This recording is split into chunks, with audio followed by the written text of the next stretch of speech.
What if one of the most dominant teams in World Rugby decided that topping the table didn't matter? What if bonus points, rankings, and even winning a brand new international tournament were pushed aside for something far bigger? As the rugby world prepares for a historic new era, South Africa's Springboks have delivered a message that has stunned fans and rivals alike. While other nations are already calculating standings, bonus points, and pathways to glory, the reigning world champions appear to be playing an entirely different game. A game focused not on the present, but on building a future that could reshape international rugby for years to come. And at the center of it all stands one man, Rassie Erasmus, the mastermind who has transformed South African rugby into a global powerhouse.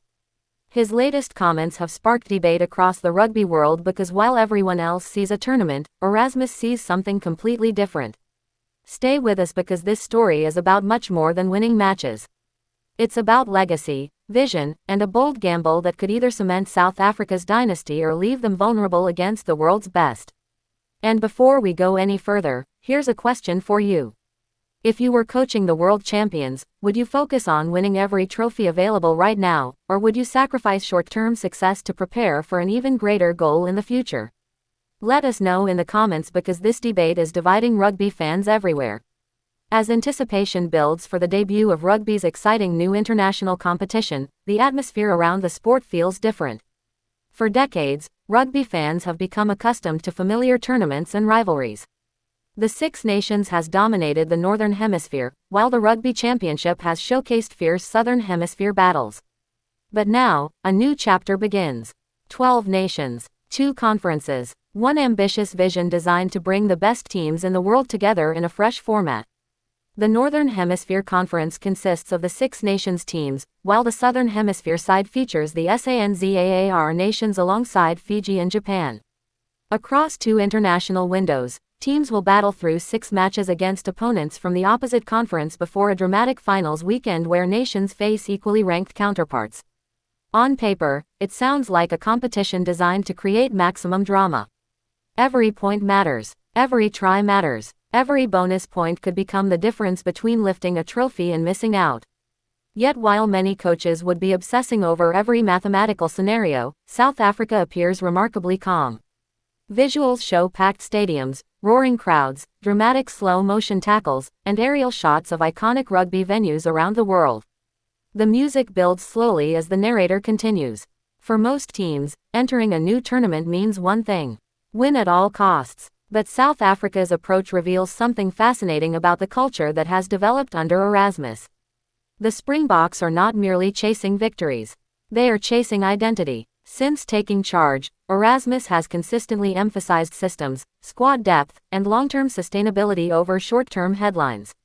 It is a philosophy that has delivered extraordinary results. World Cup success, consistent performances against elite opposition, a squad packed with players capable of stepping into crucial roles without disrupting the team's structure. The foundation of South Africa's recent dominance has not been built on a handful of superstars. It has been built on a machine. A machine where every player understands exactly what is expected. As archival footage shows previous Springbok triumphs, viewers are reminded how difficult it is to stay at the top of international sport. Winning once is difficult. Winning repeatedly is almost impossible. Every champion eventually becomes a target. Every weakness is studied. Every tactic is analyzed. Every player is challenged. Yet South Africa continues finding ways to evolve. That evolution is exactly what Erasmus appears focused on now. When asked about bonus points and tournament standings, Erasmus delivered an answer that surprised many observers.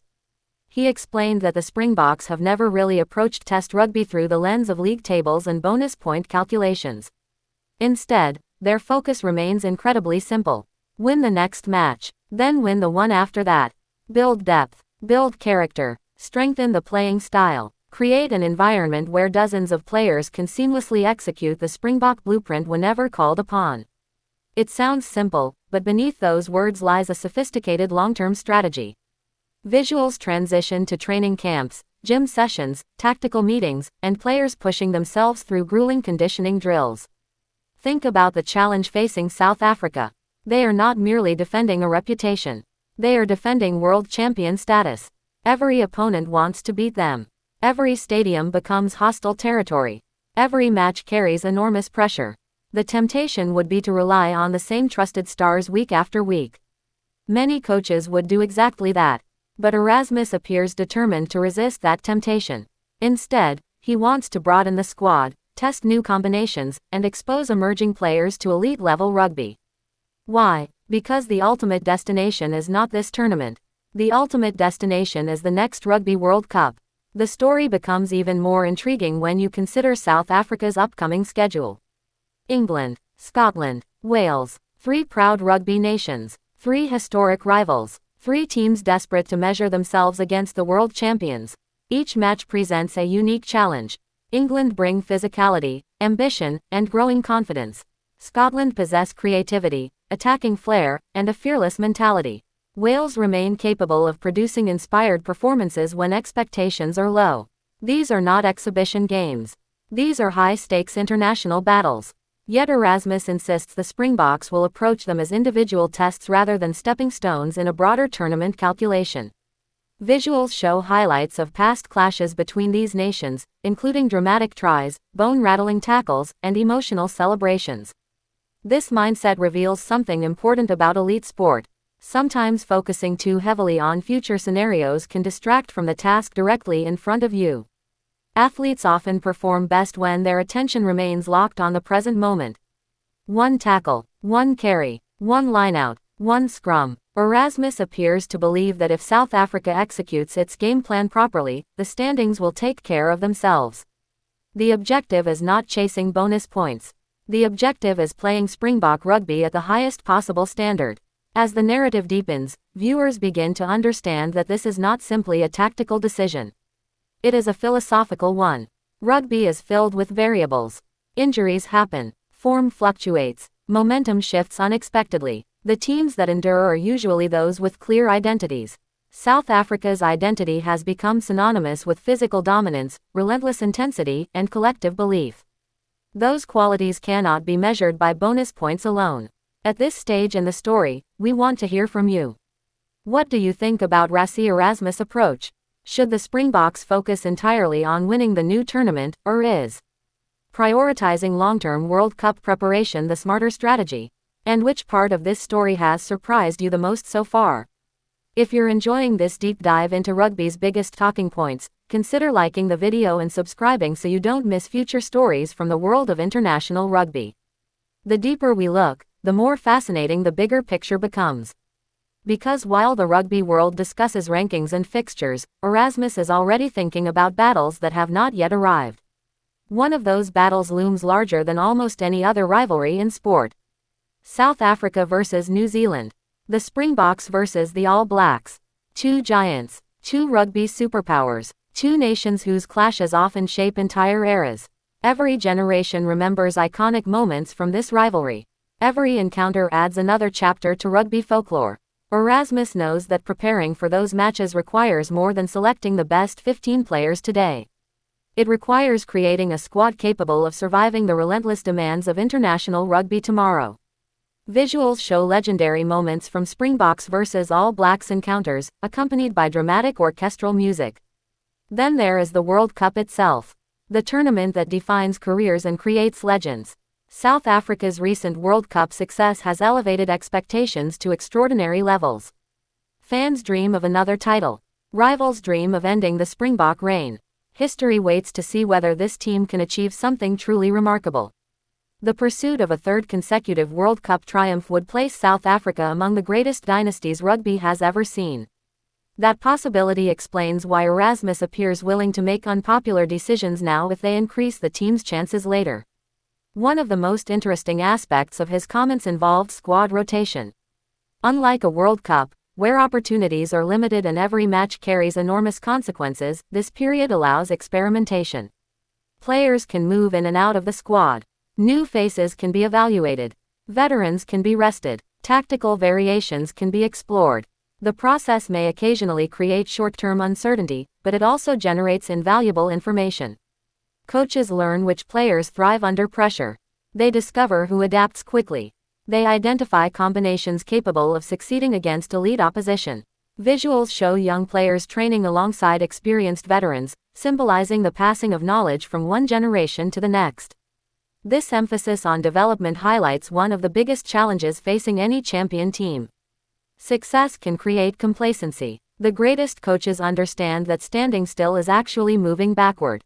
Opponents improve, strategies evolve, new talents emerge. Maintaining dominance requires constant reinvention. Erasmus seems determined to ensure South Africa never becomes predictable. Every training session, every selection decision, and every international fixture contributes to a larger mission. As we approach the final stages of this story, one question remains. Will this strategy work? The answer cannot be known today. Results will ultimately decide how history judges these decisions. If South Africa continues winning while building depth, Erasmus will be praised as a visionary. If performances suffer, critics will argue that opportunities were wasted. Such is the reality of elite coaching. Every decision carries risk. Every success invites scrutiny. Every setback generates debate. Yet perhaps that uncertainty is precisely what makes sport so compelling. We watch because outcomes are never guaranteed. We invest emotionally because anything can happen. We celebrate victories because we understand how difficult they are to achieve. And we remember great teams not merely for the trophies they won, but for the journeys they undertook along the way. As the Springboks prepare to face England, Scotland, and Wales, the rugby world will be watching closely. Not just to see whether they win, but to understand what kind of future they are building. Behind every selection lies a strategy. Behind every strategy lies a vision. And behind South Africa's vision stands a coach who appears determined to think beyond the immediate horizon. The road ahead will not be easy.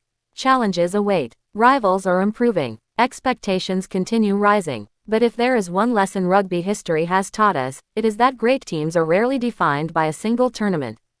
They are defined by their ability to evolve, adapt, and prepare for moments that have not yet arrived. That is exactly what South Africa appears to be doing now. While others focus on standings, the Springboks are focusing on identity. While others chase bonus points, they chase excellence. While others think about today, they are preparing for tomorrow. And perhaps that is the most powerful message of all. Championships are won on scoreboards, but dynasties are built through vision. Whether this strategy delivers another era of dominance remains to be seen. But one thing is certain. The Springboks are not simply playing rugby. They are building something much bigger.